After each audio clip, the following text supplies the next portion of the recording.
What's going on, guys, and welcome back. Today we're doing a new card tier list, ranking every single Series 4 and 5 card in Marvel Snap. Now, I wanted to make this video to help you guys decide which cards are worth unlocking in the token shop, obviously spotlight caches, and most of all, which ones are going to be the most impactful for you to have in your collections. Now, obviously, every card in Marvel Snap is going to have its uses, and this will be my personal opinion after playing this game way too much. I've got every card, I've played them a ton, and I'll be basing them on their powerful nature in the game, their flexibility and versatility, and then, of course, again, their impact as a single card in your personal collection. As always, I'll be ranking every single card from S tier all the way down to F tier. Now, F tier is obviously complete trash, whereas S tier is best in class. Now, we're going in alphabetical order, and that starts us with Alioth, one of the newest cards to come into Snap, and I've got him ranked in the A tier. Now, that's because Alioth is dependent on some other cards, but for the most part, guys, the card's legit. One of the best tech cards in the game. He's going to flat out win you games by himself. He's great at teching cards. He's great at obviously countering things. And with Galactus, he's just downright polarizing. I personally love Alioth. If you like lockdown decks or Galactus, this is going to be a card that you definitely want to unlock. His spotlight just passed, but it'll be coming up again in November. Alioth definitely, though, is going to be an A tier for me. Next up is last season pass card in Daken. Now, I'm going to try to be pretty strict on this tier list. I love Destroy, I love Discard, and he could be a tough one to place, especially in this meta. I'm going to probably give him a little bit of a better rating than most and put him in the B tier. Some people might argue he's in the C tier, but I feel like in Discard, Destroy, he's oftentimes going to do and serve the purpose of what he's supposed to do. And he's going to be a 3/8 with the ability to be a lot bigger than that with the right locations and different things going on throughout the game. He's not one that I would target necessarily with tokens or in the spotlight, but he's a decent card if you enjoy the archetypes. Now we move on to Darkhawk, who's obviously long been one of the best cards in Marvel Snap. They have targeted him in so many balance patches to try to make him a bit weaker, honestly. And in today's meta, he's actually not at the tip of the spear, which I think was their goal. And it's probably going to surprise you guys as he's always in the S tier, but I'm going to have him at the very tip of the A tier. You could make an argument for the S tier, but I do think you're never going to be mad if you do have him in your collection. If you unlock him, he's rock solid, no pun intended there. And he's going to add a lot of impact to your collection, especially if you don't have a lot of cards and you might have Rock Slide and the other enablers that you need to play his archetype. I love Darkhawk. I play him all the freaking time. But again, he's just not quite at the top in this current meta. Next up, we have my personal kind of homer pick. I probably am going to rank this card again higher than others would, but I love Echo. I think Echo is a very good card that does have its purpose. She's going to be in the lower end of the C tier. I think some people would put her in the F tier because they, I don't know, maybe they don't play her enough. I think she has great control aspects behind her. You can play her early for dominance. You can play her in on reveal. But also, she just makes your opponent think a little bit more. Oftentimes, they forget about her. If you even play her late, you can just be certain. You don't have to worry about a Devil Dinosaur, a Darkhawk, whatever it might be, because she's in the lane, right? So I think she's pretty solid. Definitely not one that I would, like, focus and target. But if she's in a spotlight week with other good cards, she's definitely worth trying out. Half you guys got mad just looking at him. Galactus, dude. He's kind of always in the A tier for me. I feel like he just does what he does. He's like the big bad boss of Marvel Snap. Right now, he's played a hell of a lot, and obviously combined with Alioth, just insanely, again, polarizing. Yeah, I think A tier is a fair placement for him.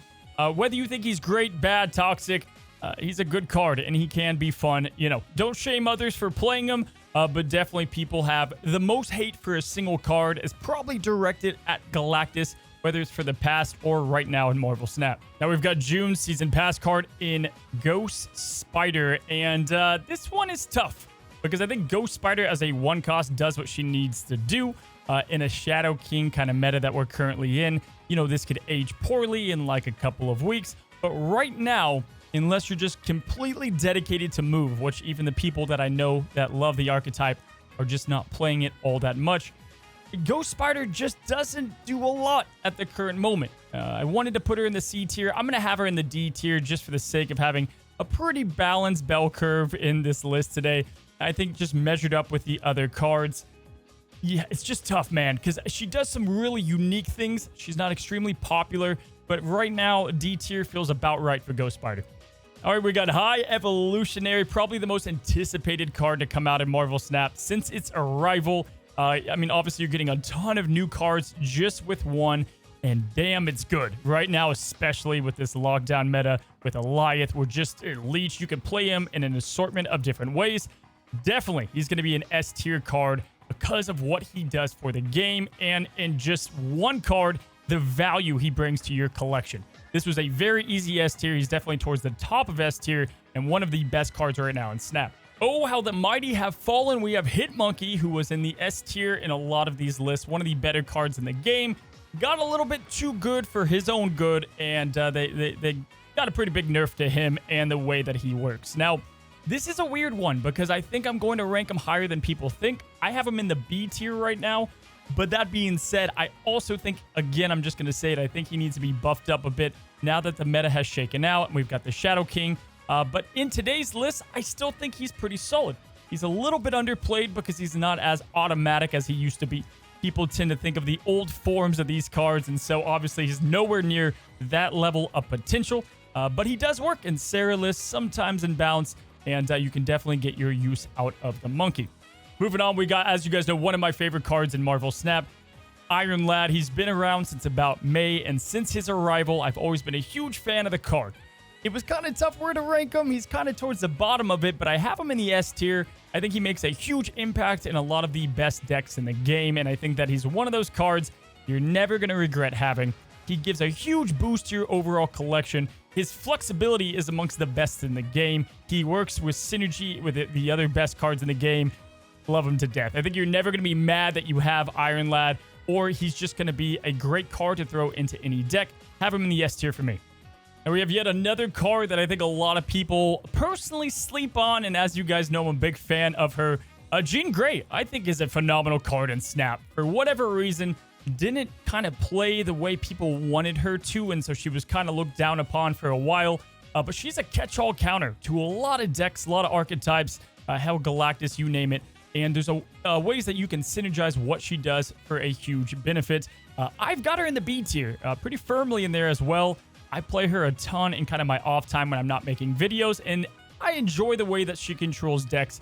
She feels balanced without being completely crazy, and is overall a pretty solid card. She's been in like 100 spotlight caches, so odds are you have her. But if you don't, yeah, you know, I think if she's put with other good cards, she's worth the unlock. There he is, guys. There he is. Jeff exclamation point. You probably love this card, or you hate it because he avoided you for so long. Maybe you just got him in the recent spotlights. Jeff is the definition of flexible in Marvel Snap. He is just versatile. He can be played in any deck outside of, you know, I don't know, something like a Cerebro deck that doesn't want him. He's great to help you later in games. He can get into closed down locations, which obviously lockdown is huge right now in Snap. There's just no reason not to have Jeff in a large majority of decks, and he's almost impossible to have a replacement for. Definitely towards the top end of S tier. I have him as probably like a top 3 card in the game currently. You gotta love Jeff, man. If you've had him since he came out, you never regretted it. I mean, he's solid. Talk about a card that's not only divisive, but kind of not that great. I think that he does work in a couple of decks. He is somewhat, you know, usable in a few instances in the game, and probably best in Conquest. That being said, I even had a hard time putting him here. I'm going to have him in the D tier. He's definitely a card that I wouldn't target. He can do something that no one else can, and that's kind of crazy. And he can help you get out of some situations. I think he's quite honestly better for people that aren't super confident with their snapping and or just want to have a little bit of crazy, chaotic fun. Albeit he does add to how long games take. But yeah, I have him in the D tier until he's just a solid card to have everywhere. Yeah, he's just not going to move up.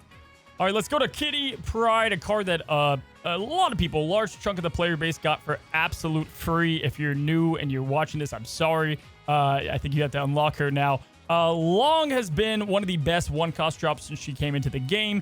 People were pissed that she got nerfed and missed the old Kitty Pryde, but then they realized she's still absolutely incredible. She's in just about every base meta list. She can be used in some of the best combos in the game. Her power is insane. She's only going to get better looking at season pass cards coming out in the future. Kitty freaking Pryde is an S tier without a hesitation at all. If she's in a spotlight cache and you don't have her, you're not going to be mad about it. And she's kind of like Jeff. She's just going to work in the decks that she works in. She can be put into just about anything alongside something like Angela. Great card. All right, next up, we have an S tier in the badass department and variant department. Obviously, Knull is so freaking cool, and he was one of the hardest ones to rank on this list. In fact, even as I'm talking right now, I'm not even confident of where I want to put him. I have him in the high B tier, but I think I'm going to put him in the lower A tier just because of what he does, and he's only getting better with these other cards coming out. The guy can just win a lane by himself. He's pretty hard to shut down now. You can cheat him out earlier with other new cards arriving. And for like an impact standpoint in a collection, he's pretty big. He does a lot if you have the other cards like Venom Death and these pool 3 cards that you might have had and unlocked for a while now. But yeah, Knull's good, man. He's just freaking cool and just one of the most, like, again, badass characters in Snap. LDS Lady Deathstrike is a tough one too. I think ultimately you want to say C after all the buffs and what they've done to Forge and to her as well. I'm going to have her in the D tier just because she's not played even in the archetypes that she should be in. She's just a weird one. She's a tough card to play. If you don't pull other combo cards to help you protect your own cards, you end up screwing yourself. And it comes down, she costs 5 energy, and that just, it hurts, man. It definitely hurts the way that she's played out in Marvel Snap. So for now, I'm going to have her in the D tier. Twist my arm, you could say C tier. But yeah, this is about where she belongs right now in the meta. We move on to Legion, man. One of the most just crazy cards in the game by far. Was super underrated when he came out. Then he was the absolute meta in every deck forever. And then they nerfed him. Well, guess what, guys? He's still in the S tier, right? No problem. He's going to be one of the best cards in the game. I do have him towards the end of S tier, if that does matter at all. But Legion, dude, there's no one that can do what he does for the most part. And he can just on a dime win you a game, get you more cubes, and bring just the shock factor for only 5 energy. Any card that impacts multiple lanes in the game is going to be really good, and that's why I've got him in the S tier. Still a very solid card, and if you have him, have fun with him, man. He's a blast. Now we're on to the newest season pass card in Marvel Snap, Loki, the God of Mischief, guys. And my God, Loki is one of the best cards to come to Marvel Snap. People love him. People hate him. I think he's the best deck in the game, and I think he does take a fair amount of skill, but with that skill, he also just comes with a bunch of fun. Loki, in my opinion, right now is probably the best card in the game. He's got his own tier, but I'm going to put him obviously in the top of the S tier, man. If you have the season pass, you know it by now. People are probably, at the time of watching this video especially, just sick of him, man. I get it. Okay, comment down below. I understand. That doesn't change. He's just absolutely crazy. Now, Mobius M comes out, so I'll take a second to rank Mobius. My prediction of him coming out next week, I'm probably going to put him also up in the S tier because he counters some of the best energy reduction cards in the game. And I think he's a tech card with 3 power to him, which is really good. That's going to have him in a lot of decks. In my opinion, he's a bit better than something even like Luke Cage, who's played a ton. And he's going to just have insane combos. So, Loki, S tier. Mobius will affect him, but I think he'll still largely be in that S tier, albeit you'll just play him a little different. Master Mold, I honestly forgot it was a Series 4-5 card at this point. Kind of forgot he's in the game. He is terrible in this meta right now. Like, giving cards to a Loki deck, I can't think of anything worse than that. There are competitive Ronin decks. I talked about it on the meta deck report. I don't know, man. I think you're just having a lot of fun. You're cooking something crazy. I am going to have him in the F tier. Twist my arm again, like I said, put him in the D tier, but he's not a great card. Right now in Snap, I think they have their eyes on Ronin. I think they want to make him better, and they're going to do some adjustment here. There's always 1 or 2 commenters that love Master Mold, but yeah, he's just, in my opinion, just not a crazy good card. One of the definitions of flexible, Mirage, who hit the game in July. I'll let you guys look at this beauty for a second. Mirage is such a damn good card. She's even better right now with Loki, but you're almost always going to get value out of her, and if Loki was any proof, people don't put bad cards in their deck, so most of the time you're going to get value, like I said, albeit even stronger. Yes, Shadow King, I guess, could counter her a little bit, but Mirage is just dependable, great, and I have her in the A tier because of that. She's one of those cards that if she's in a spotlight cache with other even decent cards, I think it's a great week, man. You're not going to be mad that you have her. 2-drops, there's so many different flexible ones that you can put in your deck, and oftentimes I select Mirage as the flexible one for mine. All right, next up we've got MODOK, the Nightmare Fuel, the discard king himself, man. MODOK's great. MODOK definitely does what he needs to do in his archetype. Talk about a card that really impacts your collection if you like discard. Oftentimes, we've seen him put with other discard options in Spotlight caches, which makes him an even easier purchase or week that you want to go after if you enjoy discard in the way that it plays out. I've got him in the A tier, and he's kind of always going to be firmly there unless some other card does his job or discard falls off, which we have zero indication of that. I love MODOK. In fact, within soon, I owe you guys a gold back of the pixel. I know there's always a comment, damn it. I'm going to do it here pretty soon. But yeah, A tier for MODOK. I'm going to start sounding like a broken record, but Nebula we also have in the A tier. This is going to be, I believe, May's Season Pass card. One of the only good Guardians of the Galaxy. Nebula is a control card. She's a 1-cost card that often far outweighs her value. It's not just that she can get to good stat lines, but it's also that you can set her, forget her, and just watch that power grow. She's going to win you games that you weren't supposed to win, and she's just a great card to have unlocked. I don't know how many future spotlights she'll be in because I don't think there's a ton of variants for her to be had. But damn it, dude, this card is absolute fire, and I like Nebula a ton in a lot of my deck builds. She's often obviously countered a bit by Kitty Pryde, but solidly in the A tier. All right, let's save time with this one. Bottom of F tier, she's got a couple cool combos that maybe have gotten you a win or two. I forgot Negasonic was even a Series 4-5 card. I kind of hope she doesn't appear in spotlights because she's that bad. Hopefully they don't have variants on her. But either way, she should be in Pool 3. They need to be doing these freaking downgrades more often, and she definitely needs to be one of those that just need to be taken out of it so that she can be an option in spotlights. I don't know how they're going to adjust or fix her because Alioth does her job so much better. But yeah, Negasonic F tier. All right, we've got Nimrod, man. Definitely a card that just slaps in the variant department. He's S tier there, but in his play, I've got him kind of at the top of B, low of A. I'm going to give him a low A tier grade. He can be countered, but he can also just ruin decks, man. He's hard to calculate. You don't know what they're going to do. In Destroy lists, he makes his own archetype.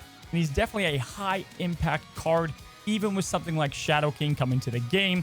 Obviously, cards like Venom really boost his viability, but I like Nimrod, and I'm going to firmly place him in the A tier, even if it messes with the bell curve of how this will look. We might have a good amount of A tiers, but honestly, I think that's good for the game, right? We've got a lot of good new cards. Now we move on to a card that got buffed within days, weeks of it coming out. Phoenix Force is one of those cards that I don't think has been experimented on enough. But I have her in the D tier. As far as just consistency, what we've seen now for a couple of months, she hasn't really risen in any decks that have been extremely competitive. Albeit, though, she's a cool combo card, and there's a lot of things that you can do, and I probably play her more than most. Phoenix Force, though, is not one that I would target or go after, unless you just like to have fun in the game, and this is your play style, and you like to watch things revive. But yeah, she's kind of cool. She could be fun. I've got her in the D tier. As of recording, the newest card to hit Marvel Snap was definitely deemed a disappointment by most. I still have her in the D tier, not the F tier, but I do think a buff is going to be coming her way. Now, what she has going for her, she's Ravonna here is going to be future-proof, and so I think she's going to have a lot of cards that come and synergize with her as they're released. Again, oftentimes these cards with low power are going to have good abilities, and so, you know, obviously she's going to fit with some of these cards and archetypes. She helps boost a ton of these, but right now, in this meta especially, and this is before Mobius, she isn't that great. She's a tough one to rank, I'll say that, but I have her in the D tier. All right, we've got the move value queen in Silk, and guys, just such a good card, man, for 2 cost. She enables other cards. She does a lot great for the game. I've got her in the A tier. I think Silk is a card that, again, people may not like her play style, but she's pretty easy to play, in my opinion, and she's going to work with a lot of cards that you already have unlocked, right? I.e. Angela, and she works with other cards that can control. She can hop into locations. She can help you with just immense power on the last turn of the game. She's got sick variants, man. I think Silk is a good card. All right, Silver Samurai. I would say a lot of you guys do not have this card, and for good reason. You know, he's not the best thing in the world. He's difficult to place as well. I think this one is not as straightforward as you might think. Some would say C tier. Others really hate this card. I think in the decks that he should be in, he's a B tier. But in the flexibility-ness of it at the moment, I'd probably C. I don't know, man. I'm probably going to go back and forth. I'm going to put him at the very top of C, although I think he could also be in the B tier. Again, I won an Infinity Conquest with a discard deck with Silver Samurai. I think we're only going to have better cards come out that help enable him. Hell, Ravonna can work with him in the Iron Man thing. I don't know. He's a tough one to rank, but just my gut tells me probably the C tier. Absolute freaking crazy times we are living in, man. Snowguard just got a massive buff. Obviously, this was the worst card in the game, and now I quite honestly think this is one of the best cards in Marvel Snap. It is a one-cost card. In the current meta, this is an S tier, and even after that, the control in the way that you can win, it's one of those cards that if you master, you're going to get better on when to play these cards. Card generation is great for multiple archetypes like Hitmonkey, obviously Devil Dinosaur, Loki. Snowguard has Legion packed into just one measly cost. And then, of course, you have to play these other ones out.